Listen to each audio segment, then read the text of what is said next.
Don't tell me, have you been holding out on me with more of these drunk business ideas? Do you have a couple more up your sleeve? Welcome to the Lean Marketing Podcast, where we unpack strategies and tactics to help you make more profit, build a business you actually love while doing less marketing and getting bigger results. I'm your host, Allan. Today, we've got a friend of lean marketing. He's a recurring character in our world. It's Dave Jenyns from SYSTEMology. And for those of you who don't know Dave, he's the author of a book called SYSTEMology. He's an expert in business systems. He helps a lot of our clients with that. He's a master of business systems in general, and we'll talk a little bit about that. But what you may not know is David is kind of like my unofficial therapist. He lives nearby pretty regularly on a Sunday morning. We'll go for a walk or a cold plunge or something like that. And we talk a lot about various stuff. And so many times, we've been together where I've said, damn, we should have just had a microphone and recorded that. Probably a lot of stuff we say might get us cancelled or whatever. It's not necessarily fit for public consumption, but we'll share with you what is here. And so welcome to the show, Dave. Hey, Allan. I'm looking forward to this. This will be great.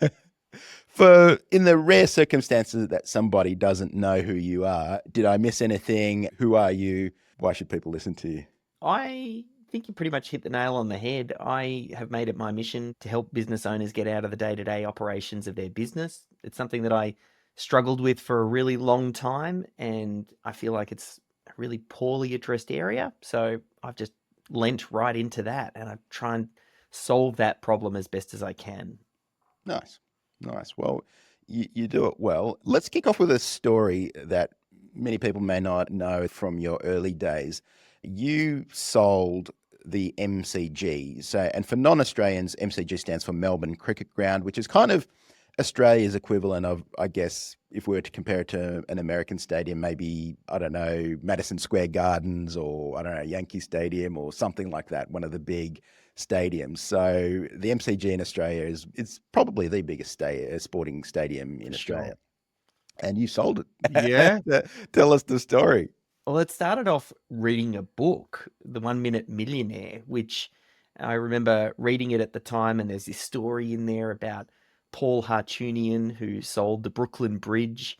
And I thought, oh, that's a really interesting idea. He was watching some interview with someone who was doing the demolition on the Brooklyn Bridge, and he wrote down the phone number from the demolition company and called up and said, oh, can you deliver all of that discarded material to my place? And then he ended up writing a press release, and the rest is history. But I read that story in that book.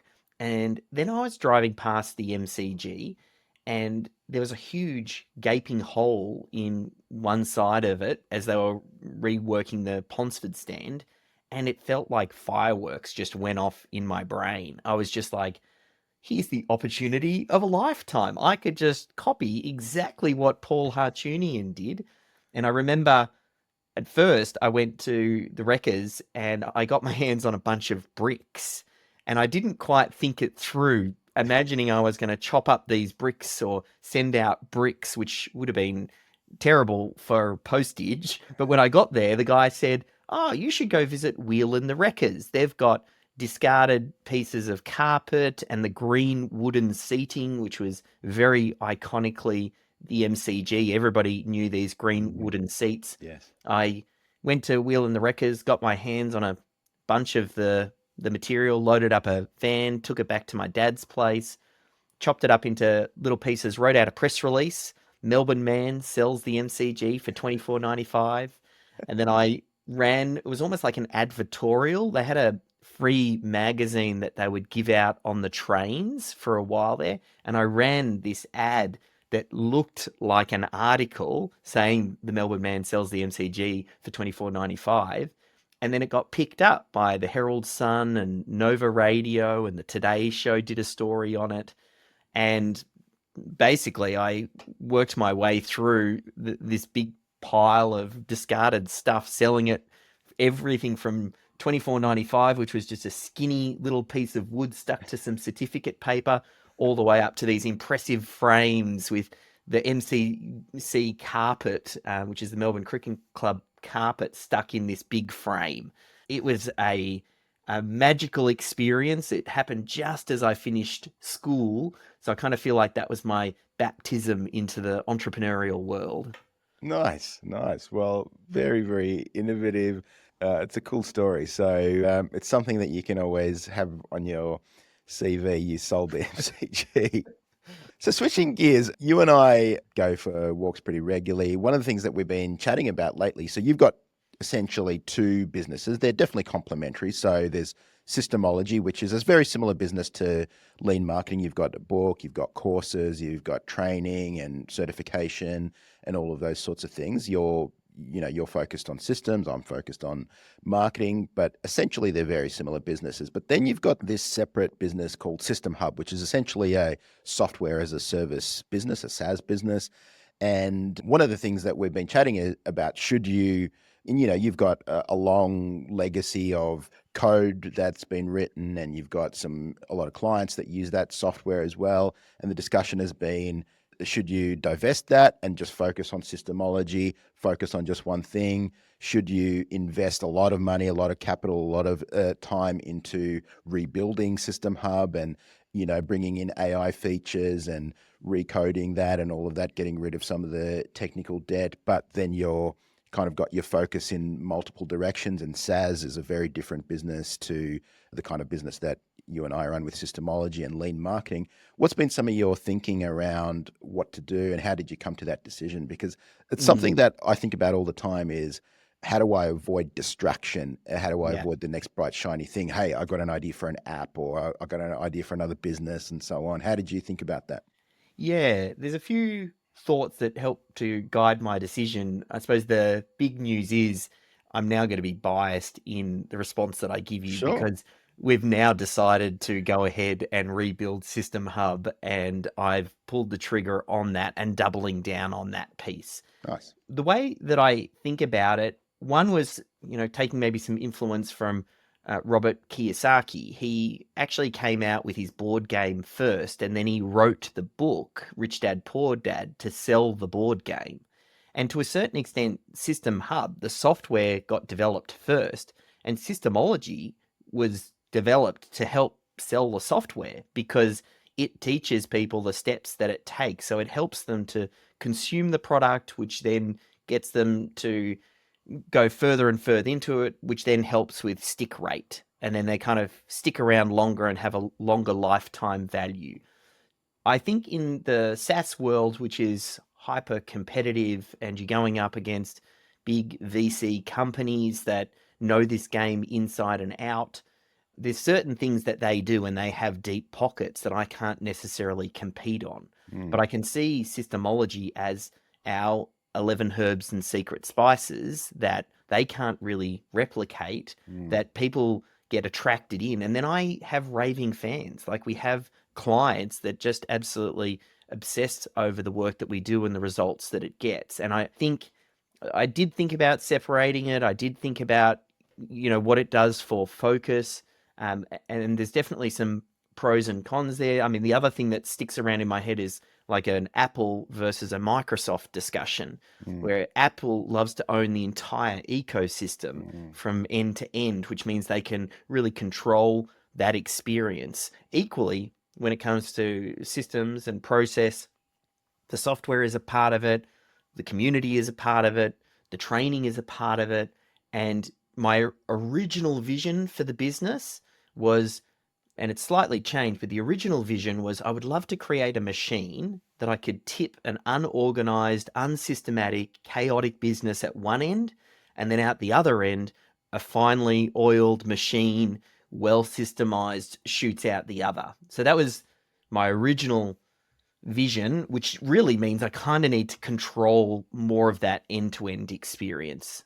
mm. I love that. So, and are you going to run them as separate teams, or are you going to share resources across teams? How are you thinking about that?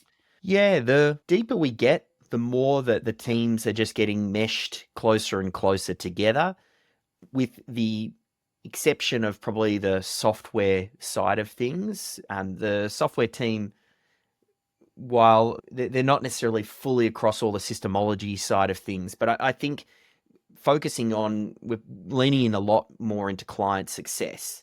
and thinking about when the client comes on board, what do they need next? How do we monitor their engagement? I mean, your team's great at providing some inspiration for us, and we learn so much from lean marketing and the work that you do. You know, having a chat with Anna, she was talking about how you monitor engagement and clients and see what they're up to and make sure that they're moving in the right direction and think about what their goals are and how do you get them to the next step.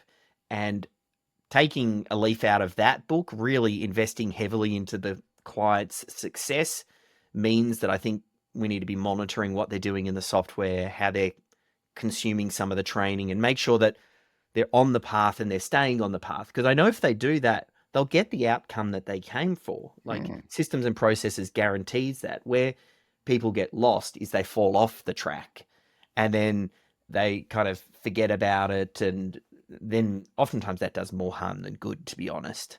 Yeah. So I know you've got no intention right now of exiting either of those businesses or whatever. You're heavily invested in both. You're investing a lot in both. But the time will come one day when maybe you want to move on to a bigger opportunity, you want to sell, or you're tired of it or whatever. Would you sell them separately, like the SaaS business or the SYSTEMology, or do you see them just getting more and more enmeshed and just being one thing? If I was to answer straight away, I would say meshed together, because systemology is a little bit of a competitive advantage and it's a great way to acquire leads for the SaaS business, and something that I think, but I'd really need an acquirer who understood that strategic value and then would pay for it. Sometimes the acquirer might just go, hey, I buy SaaS companies, show me your SaaS numbers, and I'm going to value your business based on this. And I think some of the value is lost by separating them. I don't exactly know what the exit is, but I know when I build businesses, I build them in an attractive way that someone would want to buy them, whether we sell it or not, because I just know businesses that are well systemized and don't have key person dependency, they're just worth more and they deliver better outcomes for the clients. For me, they're more profitable. Like, it just ticks a lot of boxes. So I'll keep building in that direction. And then when an opportunity presents itself, I mean, never say never. It's not something that I'm looking for right now. Of course. Okay. So moving on from that, what are your next projects? What are you working on? I think you were working on another book. What are some of the next steps for you? The book's a big one. I mean, I've had a couple of big insights around what I think is a really big leverage point in building a systems culture, which is around having a systems champion. It's just someone who's not the business owner who holds that role. So that's a big part of the work that I do these days. But I mean, also I've seen huge disruptive technology with AI right now, and I know it's grabbing everybody's attention. It's hard to know exactly where that's going to land, where the money is. I know huge amounts of money is being invested into the space, but just like the early days of the internet, you know, that bubble's going to burst. A bunch of companies aren't going to make it. And then from the ashes rise those that can leverage that. So I'm mindful of that. And I think the whole AI space interesting for process, because at least when it comes to documentation, well, that's completely being changed now. Like, AI can document process from a video like that. So that whole way of people documenting has changed. And then the question beyond that is the value of those documented systems. What are they? And are the machines just going to be doing those tasks anyway? Like, a lot of what you document in systems and processes are administrative tasks, and a lot of administrative tasks will just go to the machine. So what I'm starting to realize is that the process is actually the programming for the machines, which means there's never been a more important time to get very clear on what your core essential tasks are within your business, so that it can be handed off to the machines, or parts of it to the machine. So I'm doing a lot of thinking in that space, especially as we rebuild the System Hub software, because again, it's just going in all different directions. So it's hard to know exactly where it will land, but I do know that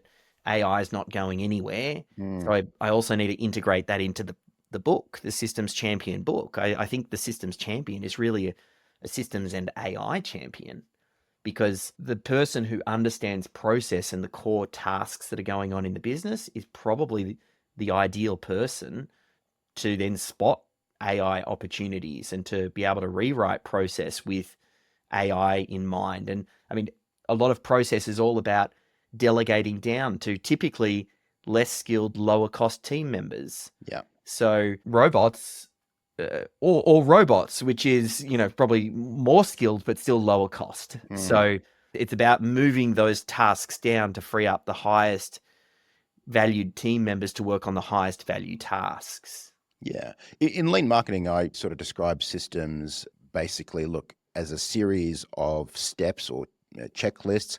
Some of those checklists are going to be done by machine, some of those are going to be done by man, some by a combination of both. And obviously, with AI and automation and all of that, that will move more from man to machine over time. But really, there's a lot of buzz around AI and all of that, and rightly so. It's very disruptive. But I think the people who will do best with it are people who can clearly state problems and questions and put things in a logical way, because there's that phrase that really your results will be determined by the quality of your questions. So pretty much the same applies to AI, especially large language models, is the quality of your input will determine a lot of the quality of your output. I 100% agree that I think of AI now very much like the internet was in 1999 or early 2000s. We knew it was going to be a big deal. We didn't really know exactly what it would mean for everything. We sort of had some early ideas. Some were really dumb, some were really good. There was a lot of companies that failed, a lot of companies some that succeeded. But I think like the early internet, I think it's going to take 10 to 15 years to really roll out into everything, where it's no longer just a fad, but where it's tightly integrated into various sorts of things. You and I have been chatting lately about, bigger picture stuff other than business and other than what we're doing. So how do you think about, like, we're in our mid 40s? Early 40s? Let's say we're both in our mid 40s, they're about, we're doing pretty well business wise. And there's always that question of where to calibrate. Do you do more stuff? Do you work 80 hours a week? Do you maximize for revenue, all of that sort of thing, versus do you take it a little bit easy? Do you just enjoy life, all of that sort of thing? Where have you got to, and what does your schedule look like? A big part for me. Look, if I was single and I had all the time in the world to focus on business, I would probably go all in on that. I'm pretty focused. I'm pretty driven. I'm a little bit obsessive compulsive, and maybe that was in my teens. Like, I remember burning the candle at both ends, working 7 days a week, ridiculous hours. As I've matured, I've started to put in almost like positive constraints that cause me or force me to have the balance that I need. So things like having kids and having a wife and putting these extra demands on me I know family's important for me. So by putting that into place, I have to be there and I want to be a present dad. So having basketball on Saturdays to go watch the kids, that forces me to take that action. Equally, my wife's highest value is family. So we're always sitting down and having dinner together as a family, and she's booking weekends away where we'll go and spend some time together. So it's that forces that to happen. So I often look for those positive constraints. I even look for them in business. When I want to write a book, I'll often run a workshop with 50 people in the room where I know I'm effectively delivering the content for that book, because I then have to show up and get it done. So in the different areas, like that's maybe family, business, I can just naturally do. I think probably health is the other big one. That's why I love going for the walks with you. I mean, it'd be very easy if you weren't in the area for me to go, well, I'm not going to go for that Sunday morning walk, but we'll text each other. All right, yep, let's make it done. And I love ticking two boxes at once. We get Yeah. to talk business and we get to do the health bucket as well. So I look for those things also where I can stack things on top of each other. That's the best when you And can. therapy. Yeah, that's right. So I'm not sure who should be paying who for this walk, but I equally get the therapy of just having someone that I can chat with who equally thinks about business at the same level and has a lot of interesting thoughts to challenge mine. Show us your tattoo, or at least the Yeah. one that's PG. Yes, I don't know if you can see it just there, but it's DTGW. That one was after a series of events that happened in the family where it stands for Drink the Good Wine. Sorry, And DTGW, yes, which stands for Drink the Good drink the good Wine. wine, right? Yeah, it's so I just got it on my forearm. I've never really been a big tattoo person, but I thought putting something prominently right there will get me to think about it every single day. You know, when I'm having a shower, when I'm just sitting here to drink the good wine. And the idea is like we had a couple of family members. I got this one tattooed just recently after my wife's twin brother passed away.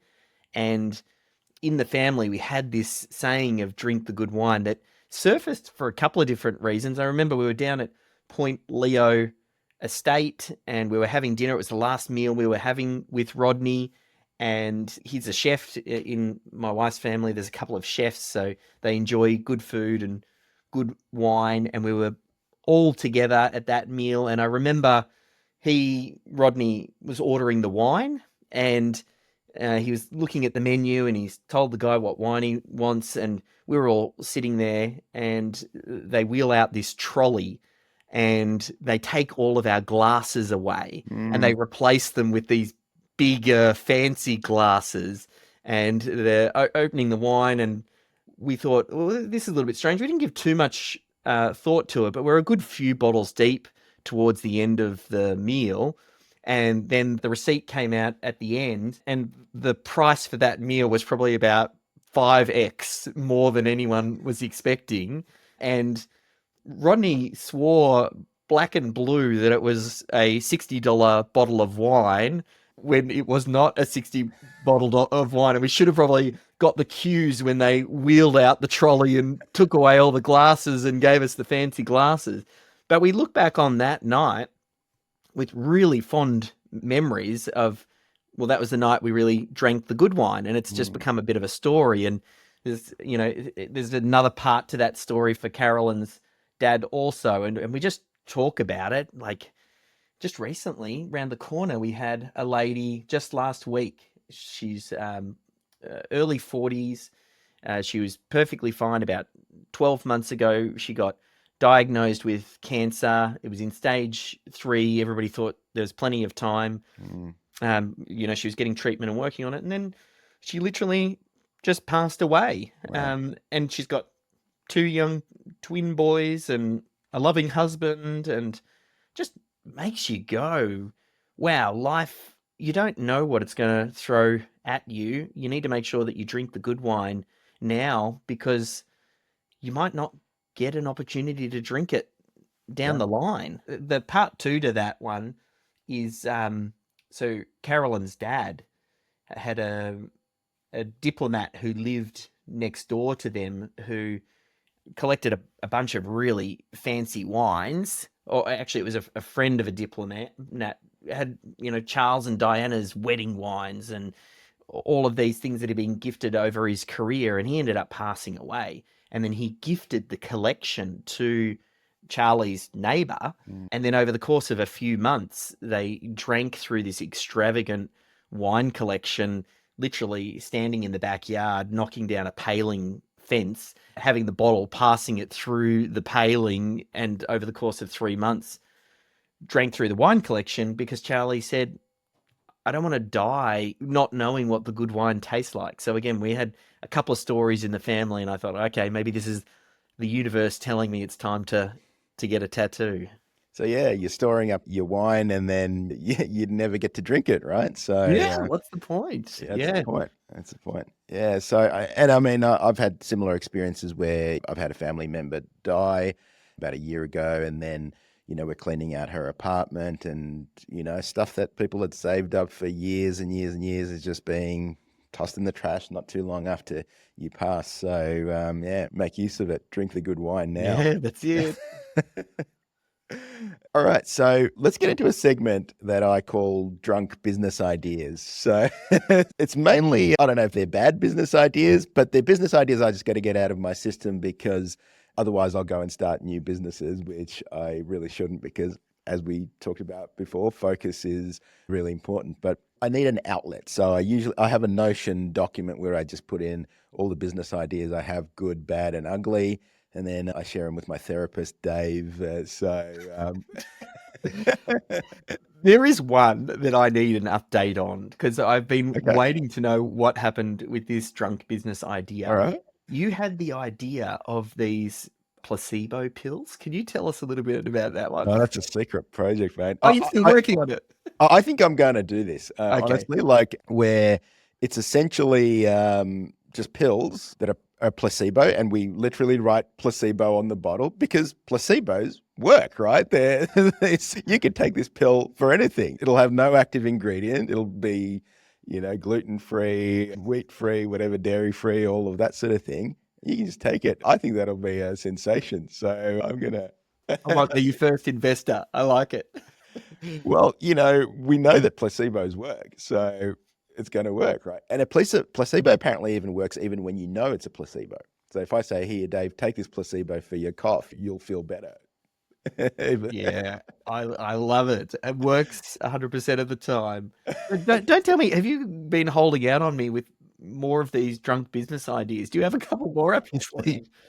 I'm going to cover a few of these, and feel free to jump in with any of yours as well. But this is straight off my drunk business ideas list. And by the way, not necessarily encouraging drinking or getting drunk. In fact, I don't drink at all. So, but in the spirit of drunk business ideas. So the first one is, I was traveling a lot recently, and so a lot of airplanes, a lot of hotels, and then even when you stay in fancy hotels, there's a lot of stuff that just doesn't make sense. Like someone hasn't thought through the experience. And so I thought there needs to be a real life UX, user interface kind of testing and reporting and fixing in software. That's a whole role. Someone whose role is to make sure that the user interface works really well. It's really intuitive. It's really easy to use. It's really easy to understand what the next step is, and someone doesn't have to read this big long manual. So it's simple as, you walk into a hotel, the soap dispensers, far away from the sink or whatever, or there's a bunch of crap that you've kind of got to move out the way, or there's nowhere to really put your suitcase properly, it falls over or whatever. I thought there should be a real life UX, user interface consultancy. And I don't know, maybe there is. I mean, some of this stuff, maybe it exists, but not that I'm aware of. That's such a good idea. I think I could bolt that onto SYSTEMology. That's optimization right there. I love it. That's, having a look at the existing process and going, you know what? That's a crap step. Let's move the soap right next to the sink. There's so many things like that in life when you're just like, if someone stopped for a moment and thought about this, it's obvious. But that life is full of those. I find them exceedingly frustrating. So I think I would subscribe to that. Okay. All right. So you think that's got legs. And I think in all sorts of places, in cars where there are buttoners, where whatever, remotes that have all these 100 buttons or whatever. There's so many places in the real world where there could be so much better, user interaction. So I feel like these drunk business ideas, you're basically trying to get your first customer. So I'll buy this one. So I've subscribed. I am your first customer for this business. All right, done. So it's a thumbs up from Dave on IRL UX consulting. All right, I love it. All right, here's my next one. This one I have been wanting forever, and it would have to be done by someone like a Google or an Apple or an Amazon or something like that. I don't think a small SaaS company could do this. It's like a centralized database. So there's a thing called single sign-on where like you can log into various apps using either your Google account or using your Microsoft account or whatever, right? So that covers kind of your stuff. But then the database that holds all your customer info, that's kind of isolated in the different apps. Like HubSpot's got its own database. My Google Contacts has got its own database. You know, if I'm using a help desk system, it's got its own database and all of that sort of thing. And I thought there should be a centralized database that can be called via API that can be used by any app. So let's say you migrate from HubSpot to Salesforce. All your users are still in the same database hosted in the cloud or whatever, and you're just changing front-end systems, right? Or you bought a help desk app, instead of replicating the database, now you got to replicate the data. It just does an API call to your central database and works centrally that way. There's definitely legs in that. I think it would completely turn the whole SaaS model on its head, and you'd need this standard that everybody would buy into. But we've all had that pain of moving different software or trying to use Zapier to connect between databases. It makes sense to have a central database that you own and everything else plugs into it. And then that way I think, part of the reason why a lot of SaaS wouldn't like that is they like the idea of you being all in on their software, and the pain of disconnect is high. But what a great idea. I think that would just streamline everything and cause people to be better. Like SaaS companies would need to ensure that they're adding value. Otherwise, you'll just unplug and go somewhere else. Yeah, definitely. I agree with the lock-in, but I think imagine how much value it would unlock. Well, you'd still have lock-in because you'd have your automations, you'd have all your other stuff, whatever. But it's essentially doing what single sign-on did for your staff. So all your staff can single sign on into your help desk, into your Slack, into your Microsoft systems and all of that. And you've got a single place where you add a user, remove a user, change passwords, all of that. So essentially single sign-on, but for the customer side of things. So you don't have this replicated customer list and you've got to use all these Zapier and API connections and all of that sort of stuff. That just creates so much kludge. I'm going through this pain right now. Again, following in lean marketing's footsteps. Whenever I see Allan do something from a marketing perspective, I go, okay, he's already thought about it. I'll just do what Allan does. So we've now moved to HubSpot, and it's the pain of moving platforms. It's real, and it can be slow. And I mean, having a centralized location where everything to do with a customer record is in one place, because that was the other problem before. We were using Intercom and Active Campaign, and that meant our operations team and then the sales team were using Pipedrive. So we didn't have a centralized record where operations, marketing, and sales could all see how have we been communicating with this one client to make sure no one's stepping on toes or over communicating or all of these challenges. So the reason that we moved to HubSpot is for what you're talking about, but even still, we're now locked into the HubSpot ecosystem. I think having that external and then being able to plug multiple things in. And not even so much for switching. I mean, yes, it might make switching a little bit easier, but it's for integration. Like now, integration is such a pain in the ass, like just to get things integrated and syncing and all of that. And then you're syncing it and you've got 2 sets or 3 sets of the same data. So, all right, well. Yeah. All right, second one I'll subscribe to. So, look, these are actually pretty good. I think we might need to get you drunk more often by the sound of it. Maybe. We'll be drinking the good wine at Dave's place. Right. All right, here's my next one. There's the YouTube Silver Award, like all the YouTubers, you get that little trophy and everyone's got it in the background or whatever. In the marketing space, and in fact, really almost in any space. I mean, you could do it in business system space, whatever, but in the marketing space, kind of the proxy for that is the ClickFunnels 2 club thing that Russell Brunson and ClickFunnels have created and all of that. And so you essentially, very smart. I mean, you've got to be using ClickFunnels to get that and use their payment system and all of that sort of thing. But I think there should be a marketing award. And really, you could do this in almost every industry. An award, you could create the Business Systems Champion Award or whatever, something that someone can show proudly that they've achieved some particular milestone. So, Two Yeah. Comma Club, I think, for ClickFunnels is like when you've made $1 million worth of sales through their marketing funnels or whatever. Mm. And essentially a marketing award that you would give out. And I think they've turned that into its own side business as well, where they charge you for doing that. They charge you for the trophy and the certification of it and all of that.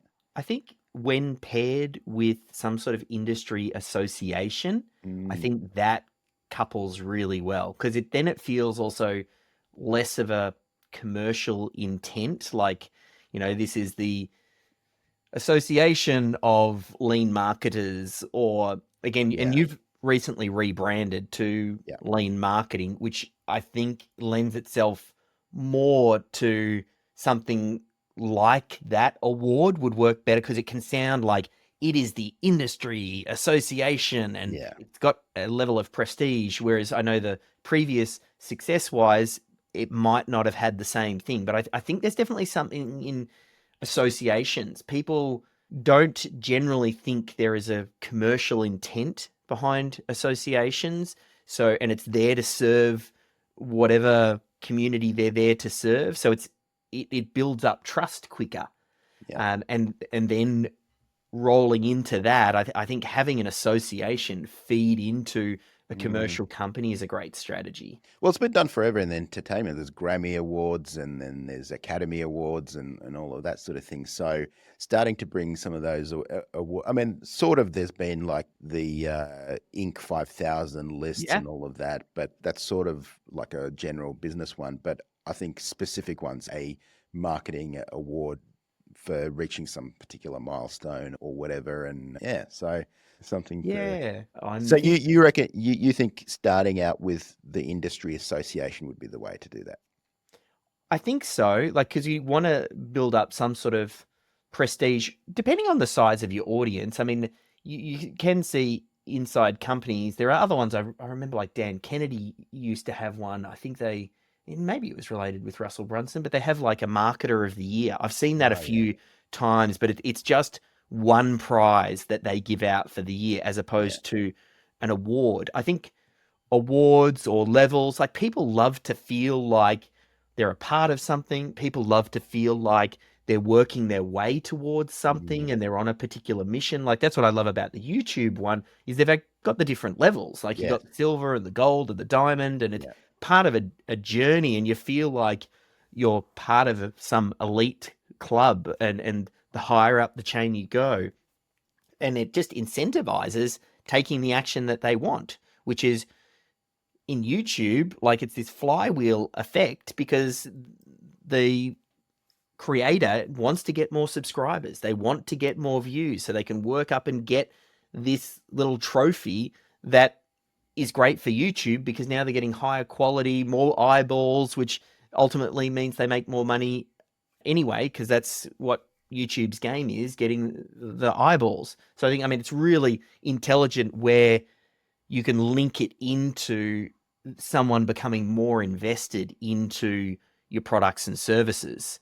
Like, I'm wondering, maybe there's stages, and Mm, certain awards to keep them on the path to higher consumption and becoming more and more of a raving fan. mm.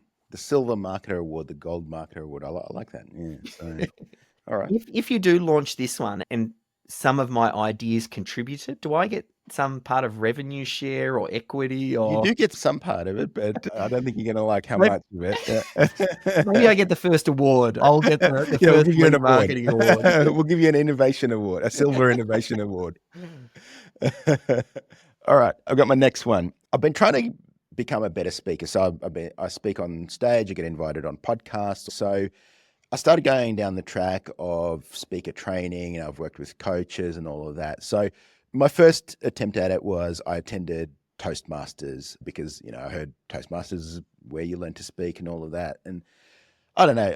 I didn't. It looked very dated. It felt like a bit of a waste of time. There weren't really people who were actually speaking on stage a lot there, from what I could tell. Like I said, I only attended one or two meetings, and I didn't really like it. And I thought something like a modern Toastmasters. So what I've been doing to improve my speaking. So I started working with a coach around stagecraft, like how to have my presence on stage, how much to move, how, what to do with my hands, all of that sort of thing. Then I worked with someone else on storytelling. So this guy's a storytelling expert, and so I got some really good ideas from them. And then I was at this author retreat, and I was talking to Todd Herman about wanting to become an even better speaker. And he said, you should go to improv class. And I've been going to improv class for the last 4 weeks. Really, really, really cool. Initially I pulled up, it was a rainy, cold night, and I thought, what in the hell am I doing here? I should just go home. But I thought, I'm already here, whatever. It's probably going to be lame, but I'll try it out. I've really enjoyed it. It feels like really exercising your mind. You got to think of stuff right on the spot. So I've been going weekly to improv class, and so all of those have been really good experiences. But I'm like, what could be a modern Toastmasters where you'd get all of that in one package, where you'd learn stagecraft, you'd learn storytelling, you'd learn a bit of improv, thinking on your feet right there, and do that. So that's my next drunk business idea. Yeah. How did you I mean, you're an excellent Yeah. speaker. What did you do other than practice? I did go to a little training. This is going back 25 years ago. I remember it was above a shop in Toorak, and it was like maybe a 3-month course, and they taught us various techniques. But equally, like you said, I even though I picked up some great skills from it, the experience wasn't that great, and the execution, and I think there probably is some space for that. I've been along to Toastmasters once or twice, and it didn't quite connect with me, but it clearly got some demand. I mean, it's stood the test of time. It's been around for ages. There's actually a lot of people who cite it and go to it. Yeah. So the demand's there. I'd be interested to know, who are the people going to Toastmasters? I wonder if the quality varies by chapter or location or Mm. whatever. Maybe it was just a crappy chapter in our location. I don't know. Yeah. And who's the audience for your improved Toastmasters? Are we thinking specifically like business owners, or are we thinking anybody who wants to learn to speak better? I think there's probably 2 or 3 situations where you want to learn to speak better. You want to improve your career. You want to speak from stage professionally or semi-professionally, or you want to be better in a digital sort of environment. So now more and more, I think even the digital version is getting more important. Like, how do you deal with microphones? How do you look at camera? Like, one of the things that I've noticed from some of my video podcasts is my eyes are moving left and right, which is kind of a little bit distracting. So I've got to make sure that I'm looking straight at the camera. I'm using how to use a teleprompter. So I use a teleprompter now so that I can look the person in the eyes and all of that sort of thing. So just something that can teach you basic showing up on stage, whether it's virtually or in person, but especially in person. I think that would be really cool. So like I said, there is definitely speaker training out there, but they seem to specialize in 1 or 2 separate elements. I went to Vin Yang's speaker training. It was like a 2-day speaker training. The information was really excellent, but the class size was quite big, so you only got a very small amount of time on stage. That was my only criticism of it. So it's something where you need to be on stage and have a bit of an audience so I think that's what the value of Toastmasters is. You're in front of actual people, right, in a low risk environment. I'm less likely to subscribe to this drunk business idea. Okay. I think it's got some legs in there. I'm just like, how do you monetize it? Look, I could probably imagine a lean Toastmasters course where Allan teaches all of these things. Okay. But I'm imagining setting up one of these communities, which I don't know how they run or if they make money. I don't know is Toastmasters for profit or not for profit? I'm not sure. I don't think it's for profit. I think it's one of those things where I don't know, or maybe it is. And if it's not for profit, I don't think it's for Allan Dibb. Allan Dibb, that's for profit. Profit, you're really touching my heart now. Well, there's a few organizations that are sort of businessy organizations that have really stood the test of time, but they're feeling really old now. Like Toastmasters comes to mind. The other one that comes to mind is BNI. Yeah. So these are ones that are almost like a little bit culty to some extent. Yeah. Like there's like the recurring element, there's, a whole rituals and all of that sort of thing. But yeah, I don't know. Maybe I reckon if you could get Toastmasters or BNI on a fire sale, maybe, I don't know, and then revamp you it. It's a would renovation revamp type it, of thing. breathe some new life into it. I reckon that, but the whole legacy be very hard to recreate. I think it's needed, but I think it'd be really hard to kind of create and get that off the ground to have enough momentum. All right. Okay, so we got a thumbs down from Dave on that one. Okay, fair.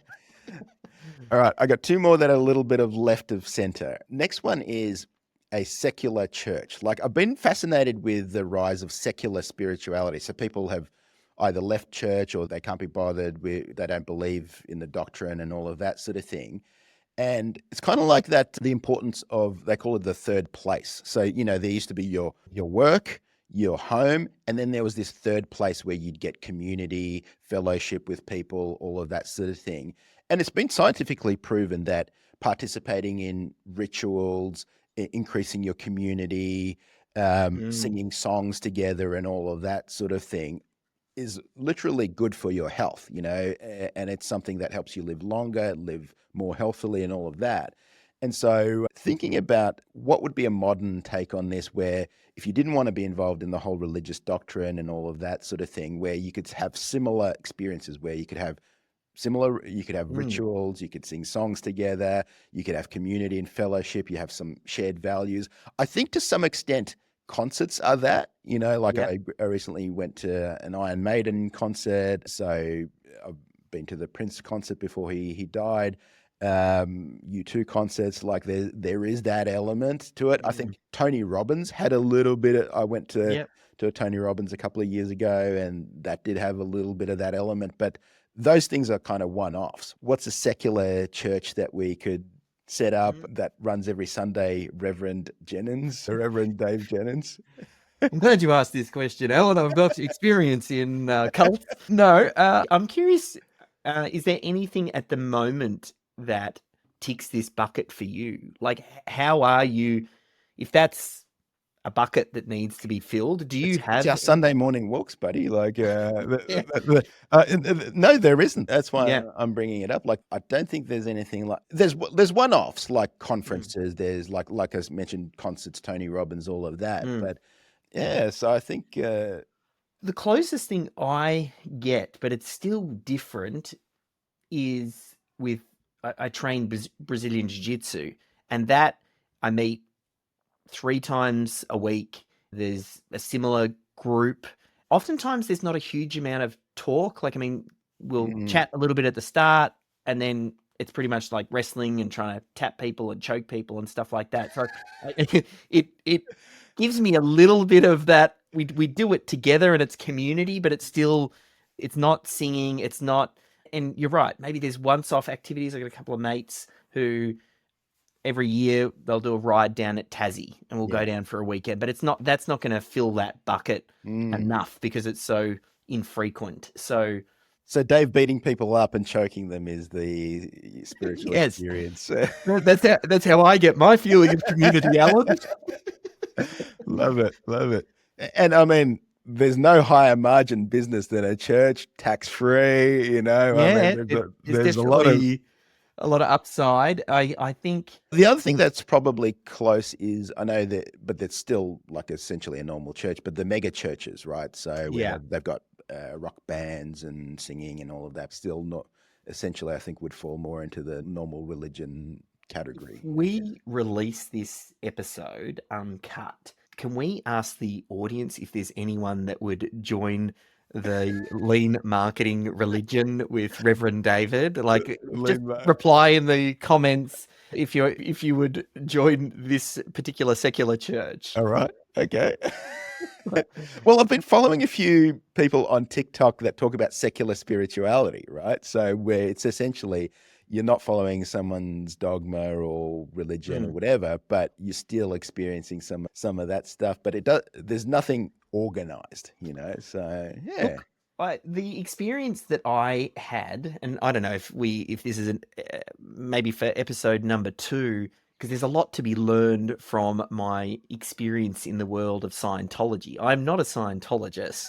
However, that is a cult that has built up there's a lot to be learned from that, and they are very good marketers. Yeah. Actually, their publicity's a bit average now that YouTube's online and everybody talks Yeah. about it, but there's probably elements we could draw, Alan, from different cults to create our own one here to make it really Like it. sticky. I like the ring of the Reverend Dave Jenyns. I think Yeah, I that works. I might add that to my email signature. All right. Well, we'll put that in the maybe pile, and it needs a little bit more work there. All right.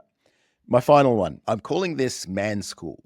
My dad passed away a few years ago. I loved him to death, but he wasn't a very strong male role model. He was pretty timid. He was pretty quiet. He was pretty reserved, all of that sort of thing. So what are the skills that a man needs to have? Like, for example, being strong body wise, being able to speak really well, learning how to fight, defending yourself or defending your family or whatever. How do you behave in relationships? All of that sort of thing. So I think most men are learning this stuff the hard way, trying to fudge their way in the dark, trying to learn through all of that sort of stuff. So what are the skills? And, I'm talking from the perspective of a man because that's the only perspective I've ever had. I'm sure there'd be similar stuff with women, but I find women are much more kind of community. They'll pass like secrets to each other and help each other and all of that. I think men tend to be more like lone wolves. I don't know if that's my imagination or not. What do you think?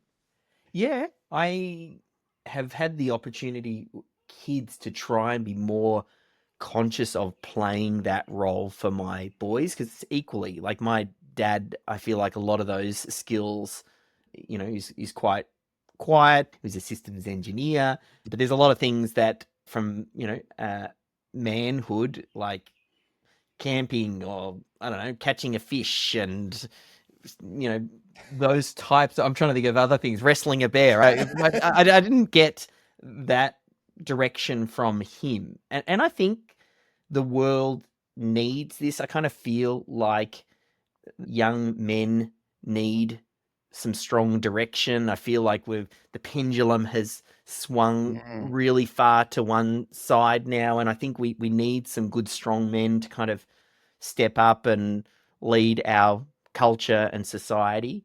And I'm trying to think of the experiences. I have come across one or two groups. You could probably merge this drunk idea with your secular church one. Like there might be something where you can tick that community bucket and tick the manhood bucket. Then maybe there's something in that merging the two ideas. Well, I mean, I'll give you a couple of examples from my own life. Like I don't know, for whatever reason, I was thinking the other day, what would I do in the event of a home invasion? And so I'm looking up YouTube videos. He's talking about don't use a big long baseball bat because there's nowhere to swing it and all of this sort of stuff. And I'm like, basic like self-defense without having to spend 7 years learning martial arts. Like what are the 5 or 10 moves that you would need in an emergency situation to get yourself out or get your family out or whatever, that sort of thing? What do you do with your money instead of gambling on stupid shit coins or whatever,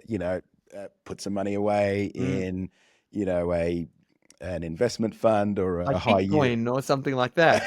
And something like that. I've also made a mental note now. Do not break into Allan's house. That's it. I'll fuck you up. But yeah, like self-defense, body, money, relationships, all of that sort of stuff. What are the things that you need to know as a man? You need man school. Yeah. Look, I think there's something in this. Again, I think we could merge this together with the secular church idea. I'm sure there's a class that Reverend Jenyns could run, and all right, I like where this is going. I'm sure the great Mr. Dibb. There's a few classes there. You'd probably want maybe a group of instructors, because I'm imagining different people would be strong on different things. Yeah. So I'll give this one a subscribe. I'll be your first subscriber on this one. Well, I was chatting to my personal trainer, and because he's been like, the dude is really well built, and he used to work as a bouncer, and he's done martial arts, and I'm like, dude, give me 3 classes on self-defense, because so I found there's a lot of self-defense classes for women, but I didn't see anything like for. I guess that'd be similar or the same. I don't know. Who knows? But Yeah, well, maybe we need to get you in the So I'm octagon looking or up YouTube something like videos on that. how to beat someone's skull in with a miniature baseball bat and pepper spray and all of this sort of stuff. But anyway, the journey continues. I need man school. I love this. This is like a testing ground. I feel like next time I'm going to come with a list of potential drunk business ideas, and I'll need to see if I can get you to subscribe. I love it. I love it. Well, thanks, Dave. Appreciate therapy time as always. It's been good to have you on. We're going to link to all your stuff, SYSTEMology.com. The book is awesome. All of your stuff is awesome. We highly recommend it. Thanks, man. Pleasure. Any last parting words? I enjoyed this. Yeah. No, I think this is spot on. I think this is just what the world needs. Good. Well, thanks, man. We'll talk to you again soon.